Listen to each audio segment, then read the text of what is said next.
अस्सलाम वालेकुम रहमतुल्लाहि व बरकातुहू। वॉइस ऑफ लाइब्रेरी के साथ मैं हूं बख्तियार ज़फ़र। आज की वीडियो के अंदर एक हम नए सॉफ्टवेयर के बारे में आपको बताऊंगा जो डिजिटल सॉफ्टवेयर, ऑटोमेटेड सॉफ्टवेयर है। Open biblio. ओपन बिब्लियो कैसा है, आप इसको कैसे डाउनलोड कर सकते हैं और फिर उसको इंस्टॉल कैसे कर सकते हैं। तो सबसे पहले आपने क्या करना है, इस सॉफ्टवेयर को डाउनलोड करने के लिए आपने गूगल के ऊपर जाना है। गूगल के ऊपर आपने लिखना है सोर्स 4G। जब आप ये लिखेंगे source4g.net तो आपके सामने ये 4G जो है सोर्स 4G का जो मेन, जिसको मैंने बोल्ड भी किया, ये ओपन हो जाएगा पेज। तो यहाँ पे कि सर्च बार के अंदर आप लिखेंगे ओपन बिब्लियो। जब यहाँ पे आप ओपन बिब्लियो लिखेंगे तो सबसे ऊपर टॉप के ऊपर जो है वो ओपन बिब्लियो का जो है वो ऑप्शन आएगा। इसके ऊपर आपने क्लिक करना है। तो जो ओपन बिब्लियो है तो यहाँ पे डाउनलोड का ऑप्शन है, देख भी रहे हैं, जिसके ऊपर कर्सर भी चल रही है। तो आप इसके ऊपर क्लिक करेंगे और इसको डाउनलोड करेंगे। ये 4 या 5 सेकंड के अंदर ये डाउनलोड जो है वो स्टार्ट कर देगा। डाउनलोडिंग इसकी शुरू हो जाएगी। तो डाउनलोडिंग आपने जहाँ पे भी करनी है इसको कर लें, डेस्कटॉप के ऊपर या जहाँ पे भी आप इसको सेव करना चाहते हैं इसको सेव कर लें। तो मैंने यहाँ पे इसका जो आप देख भी सकते हैं 0.702 जो है 2 पॉइंट है, ये मैंने इसका वर्जन डाउनलोड किया है। तो यहाँ पे जब आप ओपन करेंगे उसके बाद इसका ये कीप मी अपडेट के हवाले से एक इनकी रजिस्ट्रेशन है, आपने वो फिल कर लेनी है। और नीचे आप देख भी रहे हैं कि यहाँ जहाँ पे जो है ओपन बिब्लियो वो सॉफ्टवेयर हमारा वो डाउनलोड भी हो रहा है। तो जैसे ही ये हम इनकी रजिस्ट्रेशन लेंगे या उनकी वेबसाइट को सब्सक्राइब कर लेंगे, यहाँ पे बहुत सारे अच्छे सॉफ्टवेयर और भी अवेलेबल हैं जिनको आप यहाँ पे डाउनलोड कर सकते हैं। तो यहाँ पे मैंने इनका फॉर्म फिल करने के बाद इसको सब्सक्राइब कर लिया है। तो नीचे अब देखें तो यहाँ पे वो जो हमारा ओपन बिब्लियो सॉफ्टवेयर है वो डाउनलोड हो चुका है। मैंने डेस्कटॉप के ऊपर इसको रखा था। तो ये देखें सामने यहाँ पे आ गया। तो यहाँ पे आपने जो पहला काम करना है इसको एक्सट्रैक्ट करना है। एक्सट्रैक्ट फाइल कर लें या एक्सट्रैक्ट क्लियर कर लें, जैसे आपकी मर्ज़ी है आप इसको कर सकते हैं। तो मैंने एक्सट्रैक्ट फाइल कर दिया। अब यहाँ पे मैंने ओके के बटन के ऊपर क्लिक कर दिया। ये चंद सेकंड के अंदर ही ये फ़ाइल एक्सट्रैक्ट कर देगा। और आप यहाँ पे देख सकते हैं, जिसको मैंने ये हाईलाइट भी किया है, ये इसका जो है वो फ़ाइल ओपन हो चुकी है। यहाँ पे एक अलग फ़ोल्डर बन चुका है ओपन बिब्लियो का। इसको मैंने ओपन किया तो ओपन बिब्लियो के सामने आपके सामने ये ओपन बिब्लियो का एक फ़ोल्डर ओपन हो जाएगा। इसको मैंने मज़ीद जो है ओपन किया तो आप देखें यहाँ पे इसके अंदर जो चीज़ें रखी हुई हैं, एडमिन है, कैटलॉग है, सर्कुलेशन वगैरह, ये सारी जो डिटेल है, जैसे ही ये नज़र आएगी तो उसके बाद आपने क्या करना है, इस ओपन बिब्लियो को बैक साइड पे जाना है। फिर ओपन बिब्लियो को जो है ना वो कॉपी कर लेना है, इस फोल्डर को पूरे को कॉपी कर लेना है। और उसके बाद फिर आपने माई कंप्यूटर में जाना है। माई कंप्यूटर की सी ड्राइव में आप जाएंगे और यहाँ पे XMP जो है वो एक नया सॉफ्टवेयर है, आप उसको डाउनलोड कर लेंगे। जैसे ही ये जो है XAMPP जो ये डाउनलोड हो जाएगा, ये ऑलरेडी आपको पहले इस सॉफ्टवेयर को डाउनलोड करने से पहले वही सोर्स 4G के जो है ऊपर जाके आप यहाँ पे इसको पहले डाउनलोड करेंगे तो यहाँ पे ये डाउनलोड हो जाएगा। आप इसको भी इंस्टॉल कर लें।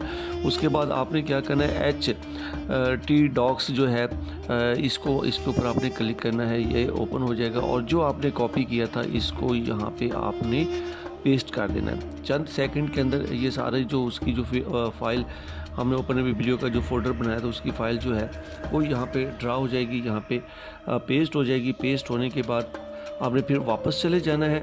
जैसे ही वापस जाएंगे वो अपने उसी फोल्डर के अंदर, तो यहाँ पे आप देखें XMP जो है या XAMPP जो फाइल है, आप इसको ओपन करेंगे। और उसके बाद फिर आप यहाँ पे एक और फोल्डर को तलाश करेंगे जिसका नाम है MySQL।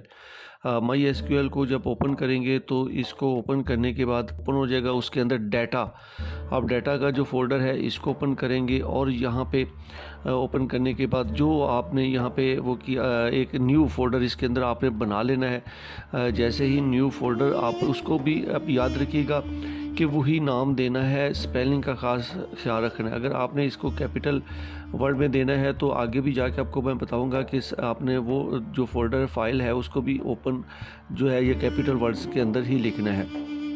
चूँकि हमने यहाँ पे उसको स्मॉल लेटर्स के अंदर लिखा था ओपन बिब्लियो, ये सारे वर्ड इसके अंदर स्मॉल हैं, तो यहाँ पे भी हमने इस जो है फ़ोल्डर का नाम भी स्मॉल लेटर्स के अंदर ओपन बिब्लियो जो है उसको रख दिया, उसका नाम जो है हमने ओपन बिब्लियो किया है। यहाँ पे फिर हम वही एच टी डॉक्स में जाएंगे और फिर ज़ैम्प फ़ोल्डर को ओपन करेंगे। ज़ैम्प फ़ोल्डर ओपन करने के बाद यहाँ पे डाटाबेस का जो ऑप्शन है, डाटाबेस को हम क्या करेंगे, ओपन करेंगे। इस डाटाबेस को जैसे ही हम ओपन करेंगे तो आपके सामने ये वर्ड फाइल के अंदर या नोटपैड के अंदर ये एक जो है वो फाइल ओपन हो जाएगी। इसके अंदर सारी उसकी वो डिटेल पड़ी होगी। तो यहाँ पे आपने जो ये चीज़ जो नीचे आप देख रहे हैं जहाँ पे मेरी कर्सर फिर रही है माउस की, तो यहाँ पे आपने ऊपर सबसे पहले जो है ये ओपन बिब्लियो लिखा हुआ है। जैसे इसके नाम के स्पेलिंग हमने वहाँ पे उस फोल्डर के अंदर दिए थे सारे स्मॉल लेटर्स के अंदर, तो हमने यहाँ पे भी इसको भी स्मॉल लेटर्स के अंदर कर देना है। ओ इसका बड़ा था, ओपन का ओ हमने स्मॉल कर देना है और बिब्लियो का भी इस्तेमाल कर देना है।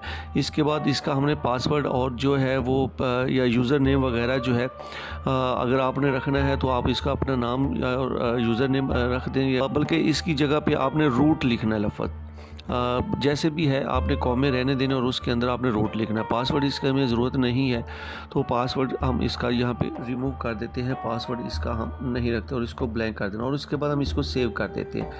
सेव आप करने के बाद जैसे ही ये सेव होगा तो फिर अब वापस हम सर्च बार की आते हैं। हमारी जो डेस्कटॉप की सर्च बार है, यहाँ पे हमने वही ज़ैम्प फ़ोल्डर जो था हमारा उसको ओपन किया। ज़ैम्प बेसिकली हमारे जो सिस्टम को चलाता है। इसके अंदर हमने क्या करना है, सबसे पहले अपाची को स्टार्ट कर लिया। अपाची के बाद माइस्क्यूएल को जो है उसको हमने कर लिया, स्टार्ट कर लिया और उसके बाद हमने इसको मिनिमाइज़ कर दिया। फिर हमने गूगल की बार में आना है और यहाँ पे हमने लिखना है लोकल होस्ट। जब जैसे ही हम लोकल होस्ट लिखेंगे तो उसके बाद हमने स्लैश डालनी है और स्लैश डालने के बाद हम इसको लिखेंगे ओपन बिब्लियो और फिर आगे स्लैश डालने के बाद हम फिर इसके आगे लिखेंगे इंस्टॉल। तो ये सिर्फ हमने यहाँ पे लिखना है और उसके बाद इसको सर्च कर देना है तो ये हमारे सामने ओपन हो जाएगा। आप नीचे बॉटम के ऊपर देख फिर न्यू इंस्टॉल का ऑप्शन मौजूद है हमारे पास।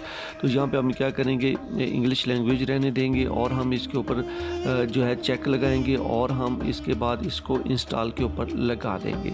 इंग्लिश लैंग्वेज हमारी वही रहेगी और इंस्टॉल करेंगे। ऑटोमेशन सॉफ्टवेयर है, आप इसको ओपन कर सकते हैं। तो इसके ऊपर हम जाएंगे, ओपन कर दिया। ओपन करेंगे तो आपके सामने ये जो है वो सारा आपके सामने आ जाएगा। इसमें यूर लाइब्रेरी नेम है, इसको चेंज कैसे करते हैं इसके लिए एक अलग से वीडियो बनाएंगे हम।